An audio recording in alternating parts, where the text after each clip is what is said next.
Assalamualaikum warahmatullahi wabarakatuh. Halo semuanya dan Mbak Eko. Perkenalkan, nama saya Keisha Rizky Ramadhani dari kelas 10B nomor absen 19. Nah, di sini saya akan menjelaskan materi tentang Kerajaan Sriwijaya. Langsung saja ke materi pertama. Nah, di sini saya akan menjelaskan materi latar belakang berdirinya Kerajaan Sriwijaya.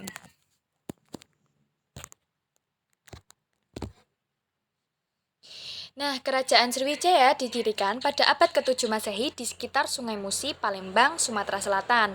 Pendirian kerajaan ini sangat dipengaruhi oleh kondisi politik pada waktu itu, di mana wilayah Sumatera dan Semenanjung Malaya terpecah menjadi banyak kerajaan kecil. Kerajaan-kerajaan ini saling terpisah dan tidak memiliki kekuasaan yang cukup besar untuk menguasai wilayah yang lebih luas. Hal ini memberi kesempatan bagi Sriwijaya untuk berkembang dan mengkonsolidasikan kekuasaan. Sriwijaya menjadi pusat kekuasaan yang kuat setelah berhasil menaklukkan beberapa kerajaan di sekitarnya. Kerajaan ini tidak hanya menguasai wilayah di Sumatera, tetapi juga berhasil menguasai sebagian Semenanjung Malaya dan Kalimantan. Dengan penaklukan ini, Sriwijaya mulai memperluas wilayah dan mengukuhkan dirinya sebagai kerajaan yang berpengaruh di wilayah Asia Tenggara.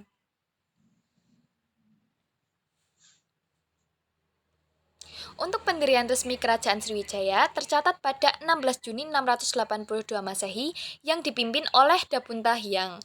Pendirian ini tercatat dalam Prasasti Kedukan Bukit yang sering disebut juga sebagai Prasasti Proklamasi Kerajaan Sriwijaya.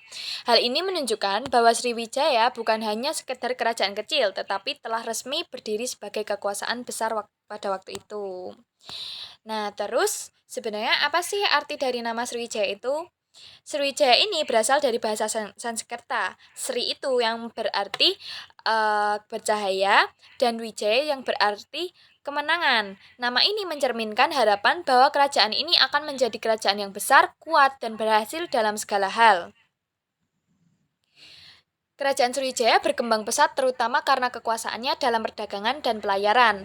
Sriwijaya memiliki kekuatan maritim yang besar dan mengontrol jalur perdagangan penting, terutama Selat Malaka. Selat ini adalah jalur perdagangan utama yang menghubungkan pedagang-pedagang dari India, Cina, dan kawasan lainnya ke Nusantara. Karena menguasai jalur ini, Sriwijaya bisa mengatur dan mengendalikan perdagangan serta memperoleh banyak kekayaan, terutama dari rempah-rempah yang sangat dicari pada masa itu. Nah, sebenarnya letak kerajaan Sriwijaya sendiri itu masih dipersoalkan hingga saat ini. Di sini saya mencantumkan beberapa pendapat yang cukup populer dari beberapa ahli. Di antaranya yang pertama yaitu G. Codes di tahun 1918 ia berpendapat bahwa pusat Sriwijaya ada di Palembang. Walaupun bukti arkeologis yang terdapat di Palembang itu sedikit. Lalu yang kedua ada J.L. Moynes. Beliau berpendapat bahwa Sriwijaya ini tadinya berpusat di Kedah, kemudian berpindah ke Muara Takus. Lalu yang terakhir ada pendapat dari Sukmono. Ia berpendapat bahwa Jambi sebagai lokasi yang tepat bagi pusat Sriwijaya karena lokasinya yang terlindung karena ada di dalam teluk, namun menghadap langsung ke laut lepas. Tapi sampai dengan hari ini, Palembang masih dianggap sebagai pusat Sriwijaya dengan banyak perdebatan. Namun, beberapa ahli sampai pada kesimpulan bahwa Sriwijaya ini dianggap bercorak maritim, memiliki kebiasaan untuk berpindah-pindah pusat kekuasaannya. Nah, untuk memperjelas lagi di sini saya mencantumkan peta kerajaan Sriwijaya. Bisa dicermati ya, teman-teman.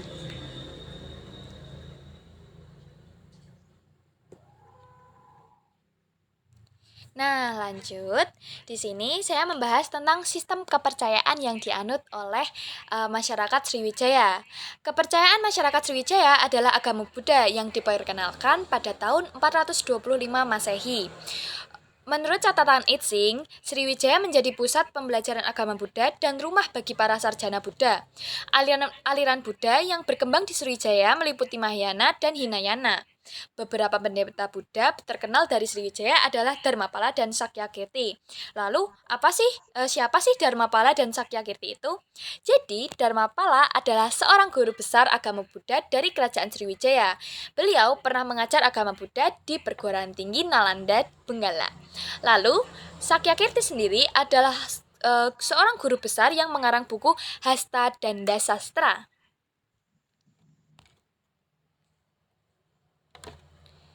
Nah, lalu di sini juga saya membahas tentang sistem ekonomi dari Kerajaan Sriwijaya. Kerajaan Sriwijaya merupakan kerajaan maritim yang menguasai perdagangan di wilayah perairan Asia Tenggara sebagai pusat perdagangan. Setiap kapal yang singgah di pelabuhan Sriwijaya diwajibkan untuk membayar pajak kepada raja. Nah, dalam kronik Sunghi diceritakan bahwa rakyat kerajaan Sriwijaya dibebaskan dari kewajiban membayar pajak kepada kerajaan. Hal tersebut berbeda dengan kapal-kapal asing yang berlabuh di pelabuhan Sriwijaya. Bagi kerajaan Sriwijaya, kegiatan perdagangan dianggap penting karena kerajaan Sriwijaya menguasai Selat Malaka, Tanah Gentingkra, dan Selat Sunda yang menjadi urat nadi perdagangan di Asia Tenggara. Kerajaan Sriwijaya ini berkembang menjadi pelabuhan transit yang ramai disinggahi kapal asing untuk mengambil air minum dan berbekalan makanan serta melakukan aktivitas perdagangan. Komoditas ekspor dari dan pajak kapal asing yang singgah di pelabuhan Sriwijaya itu sebagai berikut. Yang pertama, barang ekspor ke Arab antara lain seperti kayu gaharu, kapur barus, kayu cendana, gading, timah, kayu ulin, rempah-rempah dan kemenyan. Lalu yang kedua, barang ekspor ke Cina antara lain gading, air mawar, kemenyan, buah-buahan, gula putih dan sebagainya seperti yang ada di PPT ini. Nah, di sini saya juga mencantumkan raja-raja di Kerajaan Sriwijaya. Yang pertama yaitu Dapuntah yang Sri Jayanasa. Pada abad ke-7, Dapuntah yang Sri Jayanasa melakukan ekspansi wilayah yang cukup luas. Nah, daerah-daerahnya tuh seperti Tulang Bawang, Kedah, dan Mataram kuno. Ekspansi ini menunjukkan ambisi Dapuntang yang dalam memperluas pengaruh dari Sriwijaya.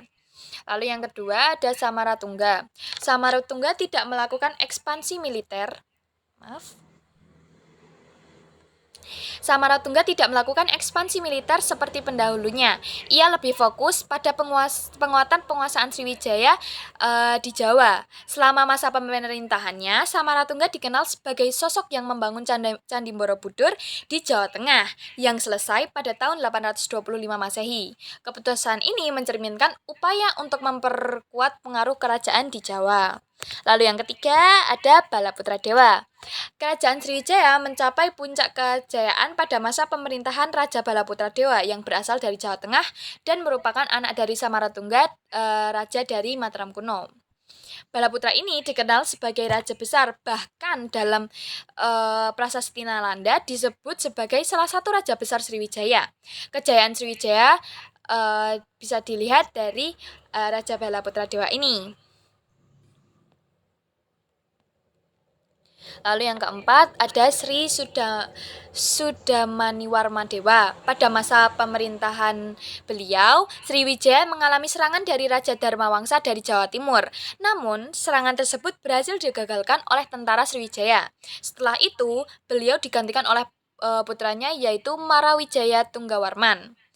Nah, lanjut ke raja yang kelima yaitu Sri Marawijaya Tunggawarman. Di bawah pemerintahan beliau, kerajaan Sriwijaya membina hubungan dengan Raja Raya I dari Kolamandala. Kerjasama ini memperkuat posisi Sriwijaya di kancah internasional pada masa itu. Lalu untuk raja yang terakhir yang akan saya bahas di sini adalah Sri Sanggrama Wijaya Tunggawarman. Pada masa pemerintahan beliau, kerajaan Sriwijaya mulai mengalami kemunduran. Hal ini disebabkan oleh serangan dari kerajaan Kolamandala di India yang melemahkan kedudukan Sriwijaya. Nah, itu akan dibahas di kemunduran kerajaan Sriwijaya ini. Lanjut, kita ke materi berikutnya yaitu di masa kejayaan.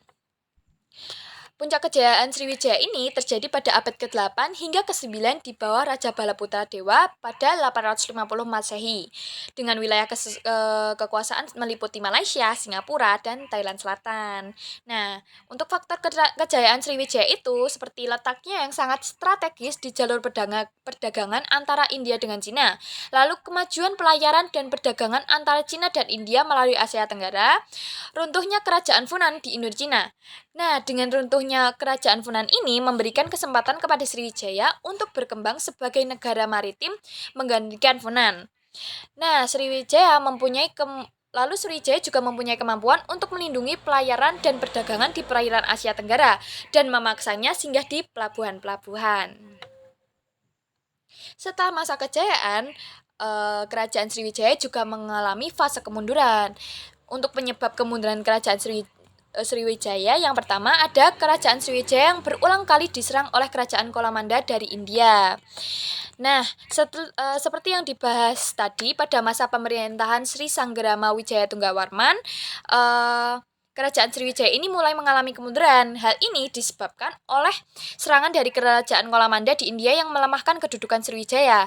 Tapi dalam serangan tersebut Raja Sanggrama Wijaya Tunggawarman itu sempat ditangkap namun kemudian dibebaskan kembali. Lalu untuk penyebab kemunduran yang kedua yaitu banyaknya kerajaan taklukan Sriwijaya seperti Ligor, Tanah Gentingkra, Kelantan, Pahang, Jambi, dan Sunda melepaskan diri dari kekuasaan Sriwijaya. Lalu yang ketiga, Sriwijaya terdesak oleh perkembangan kerajaan di Thailand yang meluaskan pengaruhnya ke arah selatan khususnya di Semenanjung Malaya. Lalu yang keempat, munculnya pengaruh kerajaan Singasari yang menjalin hubungan dengan kerajaan Melayu di Jambi, turut melahkemahkan posisinya di posisi Sriwijaya. Lalu untuk yang terakhir, mundurnya perekonomian dan perdagangan Sriwijaya karena bandar-bandar pentingnya telah melepaskan diri dari pengaruh Sriwijaya. Nah, untuk membuktikan kerajaan Sriwijaya di Nusantara ini, ada beberapa bukti peninggalan dalam negeri.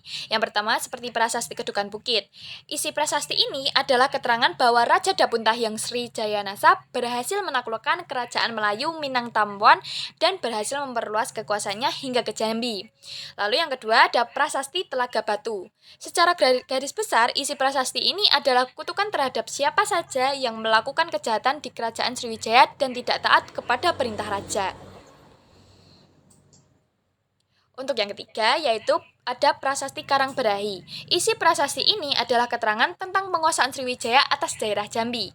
Lalu, untuk yang keempat, ada Prasasti Nalanda. Isi prasasti ini adalah perintah pembangunan sebuah biara di Nalanda atas perintah Raja Balaputra Dewa. Dalam prasasti ini juga dituliskan bahwa kerajaan Sriwijaya telah mengadakan hubungan dengan kerajaan Pala di Benggala, India Timur. Nah, selain dari keempat bukti peninggalan dalam negeri tadi, ada juga seperti Prasasti Talang Tuo, Ligor, Kota Kapur, dan Muara Takut. Selain di dalam negeri, ada juga bukti peninggalan dari luar negeri. Sumber dari luar negeri yang menerangkan kerajaan Sriwijaya adalah berita Cina, berita India, dan ada juga berita Arab. Maaf. Nah, hasil budaya peninggalan kerajaan Sriwijaya adalah berupa prasasti Arca Buddha di Bukit Siguntang, bangunan suci di Jambi, kompleks Candi Muara Takus, beberapa bangunan suci di Gunung Tua atau Padang Lawas, dan Arca Awalokiteswara yang ditemukan di Tapanuli Selatan.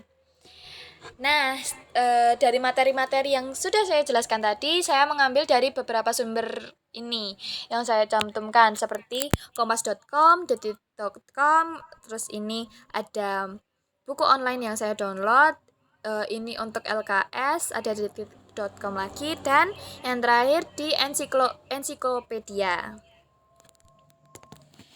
Nah, cukup sekian saja pembahasan yang saya bahas pada kesempatan kali ini.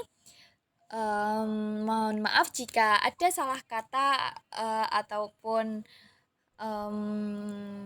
salah perbuatan.